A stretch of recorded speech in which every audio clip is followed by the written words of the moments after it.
আমি bread crumb নিয়ে নিয়েছি। তারপরে ওই উইংসগুলোকে এই ডিমের গোলাতে ডুবিয়ে ডুবিয়ে এবার এর মধ্যে ব্রেড ক্রাম্ব দিয়ে ভালো করে কোট তৈরি করে নেবো, বেশ মোটা করে। তারপরে তেলে ভাজবো। ওফ, খেতে যে কী দারুণ হবে! আমার ছেলে যে আজকে কী খুশি হবে, আমি তো ওর ওই খুশির চিন্তা করে নিজেই অনেক খুশি হয়ে যাচ্ছি।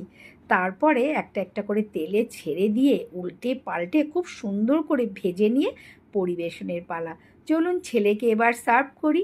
কিন্তু একটাই দুঃখের বিষয়, সেটা দেখাতে পারবো না, ওর থেকে রিভিউটা নিতে পারবো না, কারণ ওকে ক্যামেরায় আনা যাবে না। যে যেটা চায় না আমি জোর করে করতেও চাই না, কিন্তু ও যে খেয়ে খুশি হবে সেই খুশিতে আমি বেশি খুশি হচ্ছি।